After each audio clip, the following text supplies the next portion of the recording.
estamos solos y pasamos a otro de los temas porque le damos la bienvenida al licenciado de Relaciones Internacionales, Juan Pablo Bonilla. ¿Cómo estás? Buenos días, qué gusto poder acompañarlos nuevamente como cada lunes con las noticias internacionales. La verdad, un gusto poder compartir con ustedes y con todos los salteños en su casa. Muy bien, tengo entendido que vamos a hablar hoy de los terremotos de Taiwán. El terremoto más específicamente que pasó ayer domingo. Exactamente, fue un terremoto muy fuerte, inclusive estaba tratando de ver magnitudes para que ustedes como salteños puedan entenderlo, y la verdad, lo hablamos hace unos segundos acá en el estudio, que para los taiwaneses el terremoto fue muy fuerte porque fue de 6.8 en escala de Richter, pero ustedes dirán, 6.8 es fuerte, no es fuerte. Bueno, la comparación más grande, inclusive por las fiestas del milagro, quiero compararlo contra los terremotos de donde surge esta procesión tan histórica para Salta. Ajá. Qué buena combinación, sobre todo para los locales. Es muy interesante poder dimensionar. A mí me encanta poder comparar siempre realidades, porque si no lo podemos comparar así, no lo podemos conocer o dimensionar.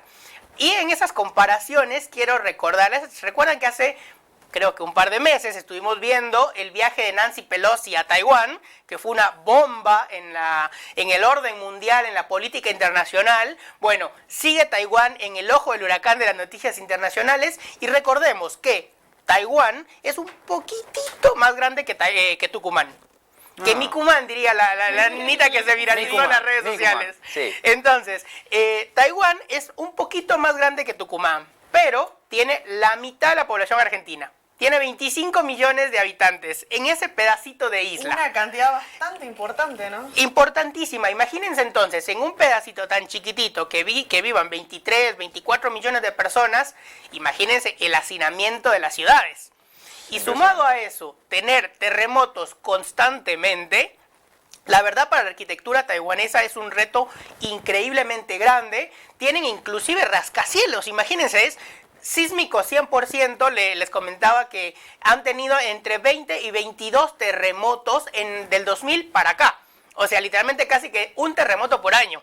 Y les decía la comparación con el milagro, con el tema del milagro, pues la historia dice que en Salta tenían muchos terremotos. Sí. Y sacan las imágenes para que deje de temblar, ¿sí? Así bueno, es. ese terremoto de 1642, si no mal recuerdo, donde se pierde la ciudad del Esteco, Sí. ahí el terremoto fue 6.1, o sea, fue más chico que el que tuvo Taiwán ayer.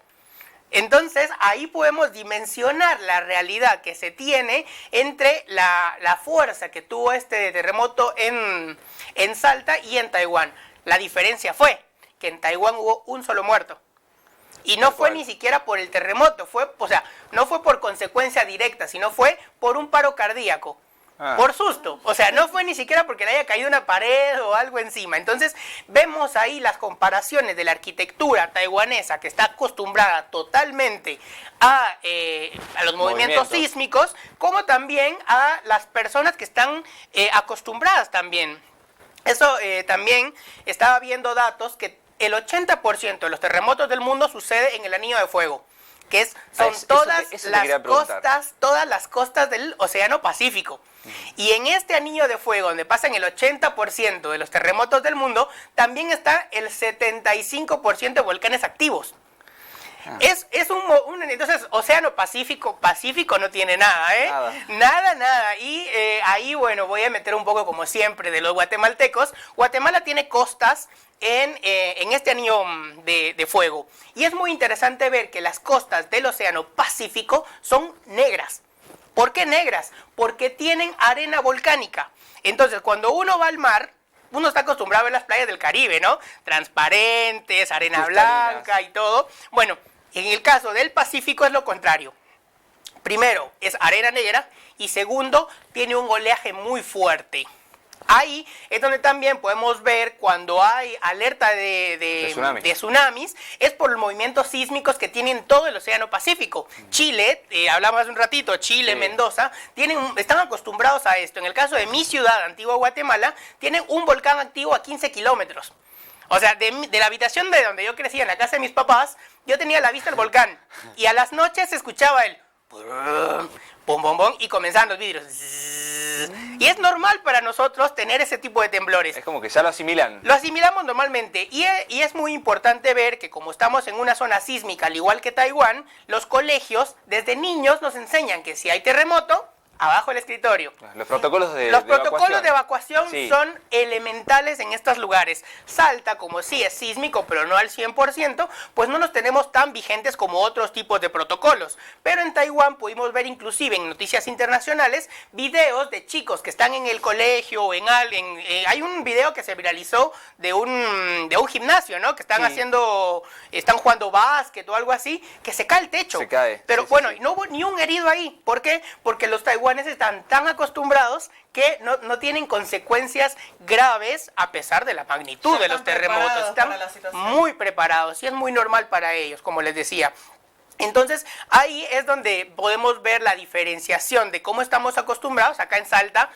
Lo decían hace un ratito, ¿no? La amplitud térmica que hay acá es increíble. Yo salgo de mi casa hoy con frío, pero no quise traer campera porque a mediodía va a haber un calor. Sí, sí. Es así. Entonces, es así como el mundo comienza a moverse y Taiwán sigue estando a la vista del mundo. Para bien o para mal, Taiwán sigue estando a la vista del mundo. Recordemos que el viaje de Nancy Pelosi lo volvió a poner en el mapa sí. Y al mismo tiempo comenzó a moverse un nuevo orden mundial. China comenzó también con unos movimientos militares para no tenerlos de lejos. Tenemos que seguir viendo este panorama. A nivel geopolítico es muy importante para Argentina principalmente.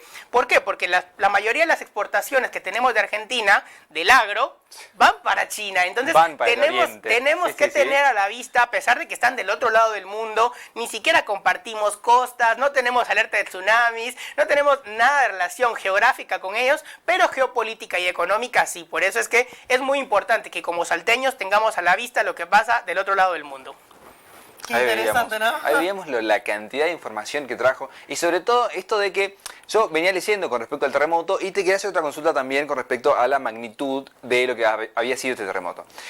En algunos medios la levantaban como 6.5, otros como 6.9. La primera impresión era 7.2, de la escala que había salido de la información de un centro sísmico de Estados Unidos. Y ahí, ¿cómo hace uno como para regir y como para decir, bueno, esta es la información correcta? Bueno, primero lo que va a variar es dónde está ubicada la toma de datos. Sí. ¿Sí? Los terremotos no es que surjan donde está ubicado el sensor, sino ubican diferentes partes de la zona geográfica. Entonces, por ejemplo, vos dijiste, el estudio de Estados Unidos dijo 7.8, sí. Otro en Taiwán dijo 8.1, pero primero lo que tienen que descubrir es dónde se origina.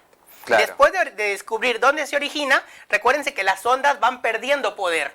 Y dependiendo de la ubicación en donde están las ondas, ahí es donde van ubicándose los radares. Entonces, por ejemplo, entre más cercano esté el radar de donde fue el epicentro, más fuerte va a ser. Claro. En cambio, y en lo que se descubre, como esto no avisa, no tiene algo específico, un momento específico. Claro, es espontáneo, es... Sí, estaba viendo videos también que se viralizaron de que los peces comenzaron a saltar en la bahía de Taiwán, ¿sí? Pero son segunditos antes, ¿no? En el caso de Guatemala, viviéndolo nosotros, ya es típico que nosotros vemos, por ejemplo, el volcán con humo, ya sabemos que va a temblar. Pero son alertas de microsegundos, ¿no? No es que te diga, ya en 10 minutos va a temblar. No es mucho tiempo lo que te da. Entonces, en el caso de estos estudios, también es igual. En lo que encuentran dónde fue el epicentro, ahí es donde comienzan a verse las diferentes escalas, dependiendo de la dimensión o de la distancia que esté el sensor de donde fue el epicentro. Ahí está, ahí teníamos esa, porque yo me quedé esa duda a mí, sobre todo por esto de leer tantos datos y de no tener la certeza de cuál será el más allegado o certero. Claro, de último lo que se tiene que confirmar a la larga es el de la publicación oficial en el diario oficial de este país, que usualmente demora cierto tiempo para poder tenerlo a la vista, ¿no? ¿Por qué? Porque en lo que descubren dónde fue, a qué distancia fue, a qué profundidad fue, pues lleva su tiempo, ¿no? Claro. Si bien es bastante rápido, porque la tecnología actualmente lo da rápido, igual demora. Pero como las noticias ahora en el mundo vuelan, imagínense ahora en tiempo real, yo puedo estar viendo qué está pasando en Europa, qué está pasando en Australia, qué está pasando en China. Y en vivo. Entonces imagínate, con la velocidad que se tiene hoy en día, comienza la primera terremoto en Taiwán. pero no sabían que el sensor estaba a tanta distancia. Entonces ahí comienza esa movilidad numérica del epicentro. Y después con respecto a esto de que se salió, digamos, de esa alerta de tsunami, ¿sí? Más o menos, ahí, así, un promedio, ¿cuánto es que tiene que llegar escala de Richter para que se habilite esa posibilidad de tsunami? Bueno, primero comencemos por qué se origina el tsunami.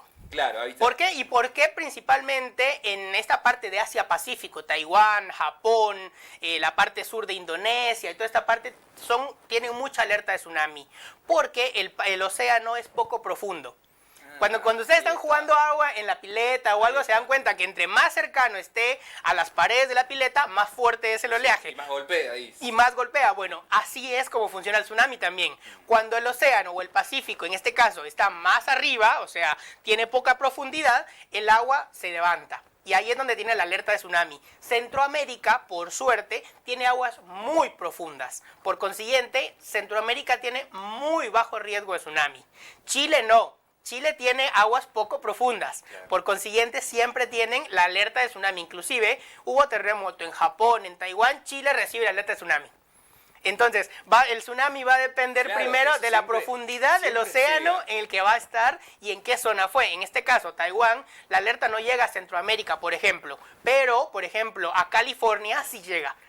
California sigue siendo el Pacífico Norte, por consiguiente, cuando hay algún terremoto en Hawái o algo ahí, a ellos sí les llega la alerta de tsunami. ¿Por qué? Porque el océano Pacífico ahí está más levantado y el oleaje es más fuerte. Mirá esa información, sobre todo que no la tenía ahí. Y justamente tiene que ver con esto de la profundidad, ¿verdad? Datos bastante interesantes nos trajo, ¿no? Sí, sobre todo eso. Y tiene que ver también con esto de que de la información con respecto a las costas que nos acontece a nuestro país y a nuestro vecino, que es Chile. Claramente, y como lo vemos en algunas imágenes que estuvimos viendo, el anillo de fuego está presente en 34 países, 35 países. Argentina, Chile, Perú, todo Perú es parte del anillo. 4 continentes. 4 continentes, sí. 3 continentes tiene. América, Asia y Oceanía. Oceanía, 3 continentes. 3 continentes de 34 países. Pero prácticamente vemos cómo pasa por toda América. Sí, literalmente total. Pasa Argentina, Chile, Perú. Perú está completamente sumergido en el anillo de fuego, así como toda Centroamérica. Pero Perú también tiene aguas profundas. El puerto del Callao tiene aguas muy profundas. Por consiguiente, la alerta de tsunami para Perú es bastante poca. Igual, ¿no? Perú, Lima, a los que han conocido Lima, es muy importante cuando uno llega al puerto, hay un gran risco, no sé cómo le dicen acá en Salta, en Argentina, un barranco, un precipicio, un precipicio como de unos 40, 50 metros antes de llegar a la costa. Y sí, es la leyenda o la historia de Lima, dice que hubo un tsunami que fue el que provocó estas erosiones en la costa. Pero fue hace más de 300, 400 años. Entonces vemos que los tsunamis sí son poco probables, pero no imposibles. Entonces es muy importante ver y estar alerta en todo el anillo de fuego, siempre tener esos protocolos vigentes. Salta, creo que debemos afinarlos un poquito más, porque es muy poco lo que yo veo acá en el tema. Y sí, sé que tiembla. Inclusive el Día del Milagro estaba leyendo que tembló también. Sí. Bastante bajos, casi insensibles, pero hay que estar preparados y activar los protocolos que se necesiten. Bueno, yo cuando iba al colegio me acuerdo que sí me enseñaban todo, pero tampoco me lo daban a tanta profundidad, digamos. Sí, es muy... Ver, por ejemplo, para mí era por lo menos 3 o 4 simulacros al año. Imagínense, y acá en Salta yo veo, por ejemplo, yo soy profe también y no veo que en ningún momento sea el protocolo de sismos. Claro. Sí. Y algo muy personal que me mataba de risa anoche, que estaba en videollamada con mi mamá, me hacían bullying. ¿Por qué? Porque tiembla el Día del Milagro, tiembla en Guatemala y yo le tengo miedo a los temblores. Y lo peor es que lo siento rapidísimo. Entonces el bullying en mi familia, digo bullying porque me molestan, dicen, te mueves de Guatemala a Argentina buscando no temblor y te vas a Salta. Qué bárbaro. Entonces ya regresamos con más información, vamos a un corte y ya volvemos. Soy desesperado por besar su boca, esclavo de sus ojos, de su voz. Sueño con ser un